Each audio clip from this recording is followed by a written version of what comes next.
I enjoy making the sounds for these things. Maybe it's a bit of a macabre career choice, but there's always a new way to make somebody die. That sounds horrible, but it's true.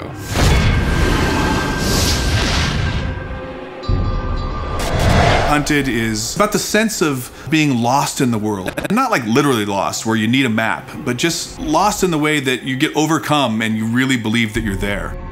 The goal for me is to try and get the player to be excited about what's around the corner. You know, what's happening next? What can I find? What's gonna make the hairs on the back of my neck tingle? You know, we talk about that a lot with the music.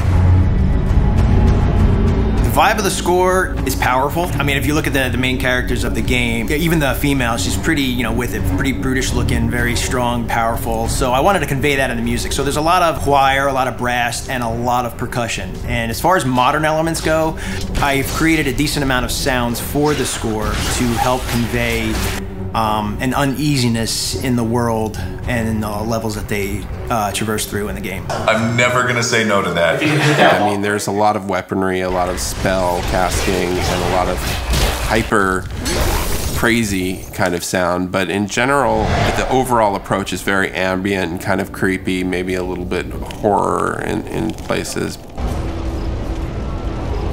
I mean, I'm a big fan of bowing anything, like a cello bow, whether it be a metal tin, a gate, you know, a pot from the kitchen, and you pitch them real low down and you put some reverb and delay on it, and it creates a decent tension for the game.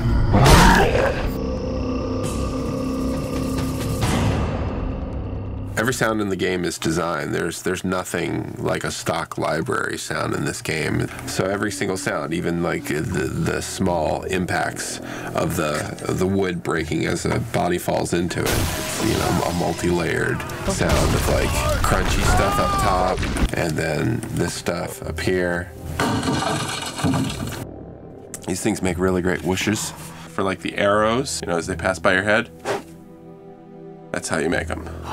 Cutting it close there. Ooh, a good death rattle. I'll take chocolate syrup and tomato paste and corn syrup, and I'll mix it all together and just like stick a mic in there and just, you know, make some really cool beefy sounds. And then when that stuff like splatters and you hear it after you kill, it's really satisfying. You want to imagine the blood splattering on the ground. You know? If you're into that sort of thing. Sometimes I don't think about that. I never think about that. A lot of the nostalgia of the old dungeon crawly games was all about the magic mouth giving you the riddle, or you find the runes written on the wall and you translate them into some mysterious riddle. What we want to do is give that same kind of fun, like, ah, I figured it out, or I've been thinking about it all night and I woke up in the morning with the answer. We wanted the puzzles of our game to blend into the mythology and blend into the environments and be true to where they are. You know, you may break through a wall and find out there's a huge other area behind it that you didn't know existed, and those are all over our world. The sense of discovery and all of the emotions that walking down those dark corridors invoke is really, to me, sort of the essence of the foundation of what these games are built on.